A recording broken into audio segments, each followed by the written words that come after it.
1900.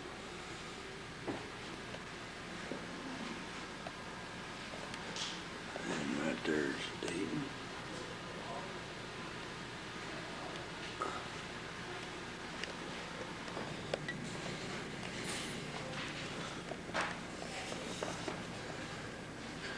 There's the courtroom.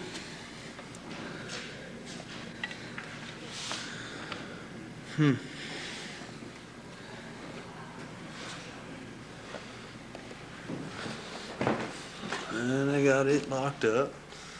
This goes up to the balcony area, which is up there.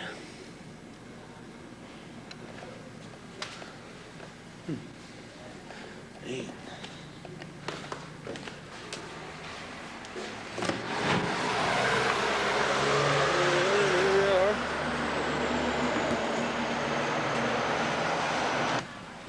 This must be the jail. See the jail right there. And the Hall of Records right there. 1939. And the police cars and all that jazz.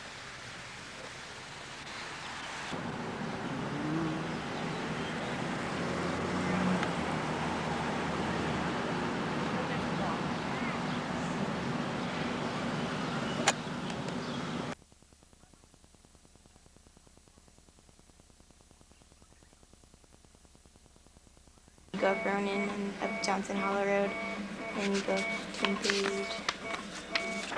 So the people could actually follow the trail. And they go up Fullerton and up Turner. Now, how do they know exactly? I mean, what kind of research goes behind knowing exactly where the trail is? You know? I have no clue whatsoever, Jack.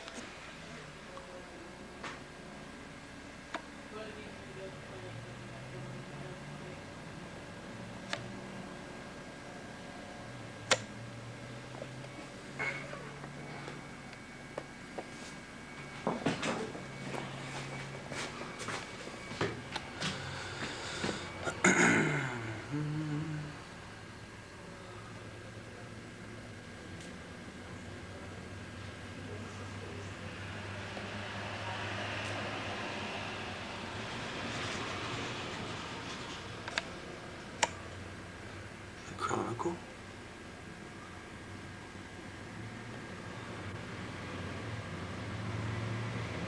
Let's just say here, store, everything to eat and wear.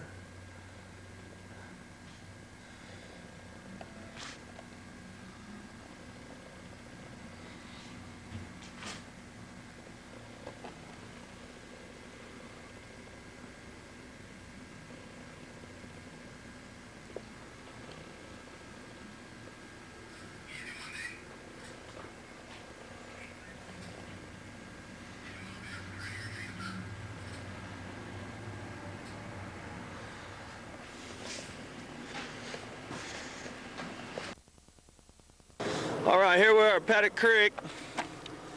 It's Lewis and Clark campsite. The Corps of Discovery camped near this spot with a fair winter weather and southwest winds. On the return to St. Louis, they recorded seeing deer, which we just seen some deer right there, same spot. That's funny, they said they recorded seeing deer, and we seen deer. They got sandhill cranes, beaver, and otter.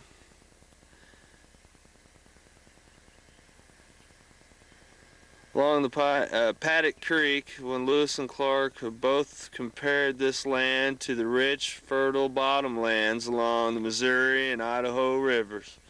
Yep, that's no joke. To the north of this camp was the trail on which they proceeded on the morning of May 3rd. I'll be damned. So up that way, they probably just went that way, huh? Hard to tell, but if it was me, I'd camp on that high point right in there. I'll be darned. But anyways, Is that to video as well as stills? yeah, it's video camera. Will it do stills as well? Yeah, I can stop it and do all that jazz. Wow.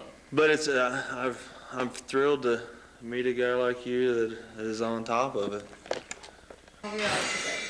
And I not only give you a tour and tell you about our historic depot that's the oldest in the state. The courthouse, you've been told, is the oldest courthouse in the state. Yeah, I was just in that. And I did you thought get that any was- of these brochures yet? No. Okay, I'm about out of these. This is a Main Street building. Now, you probably won't want to take all these on your trip, but this is about the shops. Well, I do collect And information Jenny's for later Hotel on. over there, she's the owner of the hotel too. Yeah. She's quite a gal. And Yeah. this is about the buildings that have the murals on them, some more history. And I not only give you a tour about the depot, I tell you about history in the town as well. And this is our depot brochure. But when this was built, and this has all our annual events on the back. That's important. We always have them the same weekend, every year. And then the Purple House Bed and Breakfast, that was originally Dr. Petrisky's home. And you already got one about the courthouse. And something else we're doing here in the county, we're gonna offer people a farm tour. Farm tour. We have a list of farmers that would be willing to give you a tour and tell you about some of our farming practices because our town is noted for its historic preservation and our county is known for its conservation farming. You may not be aware of Well, no. That's kind of different. So did Jack get a picture of your bike and your rig for the paper this week? I'm sure, yeah. Great. Yeah. Well, this lobby, you'd come in here and there was a ticket window at the door, where the doorway is, a ticket window there. This was originally built by the old R&M that stood for the Oregon Railroad and Navigation Company that built a lot of the early railroads in Washington and Oregon. But when they moved it across town in 1899, it became Union Pacific. Union took over the old OR&Ns. The Union Pacific depots, you probably know this from being from Kansas, the agent and the family lived upstairs on the second floor. So I'll give you a tour through the upstairs as well. Okay. When you look through the glass and the window panes, you can tell it's our old glass. Yeah. Those are the original waiting benches. Are they really? Yep, and this beautiful stove is our original stove we had in the lobby. And over here is the old hook, message hook. That's how the agent would get a message out to the engineers. When the trains came through, they didn't always stop. If they didn't have passengers and freight, they didn't stop. So he had to have a way to communicate with the engineer. And they had various types of message hooks. And it was he or his assistant would stand out at a certain height. Each hook had to be held at a certain height. You've probably seen that in the old Western movies. And then it was the brakeman or the fireman that would lean out as the train came through and grab for that message. That particular one has string that's on a spring and a special knot to hold that. And when you grab for that piece of paper and string, it would pull loose from the hook and the hook could drop. Brilliant. And we have conductor and agent's hats hanging there. This map, this beautiful map, is 1911. Oh, Williamson wow. map. It has all the old European and African countries. And it Is kind that for your computer? You betcha. Well, hard telling what I'm gonna use it for. Also, notice the lines for Union Pacific, the rail lines across the states. How closely they tied in with your shipping harbors on the east and the west coast. Because the story goes, you could have come into an early depot like this. Say you would take a train from here to San Francisco, but then you wanted to go on to Honolulu or Hong Kong. You could have bought a steamship ticket right with your rail ticket to take you all the way to your destination. Fantastic, huh? I'll be done. Now, as I mentioned, this doorway here was at one time a ticket window. This little room here is not an original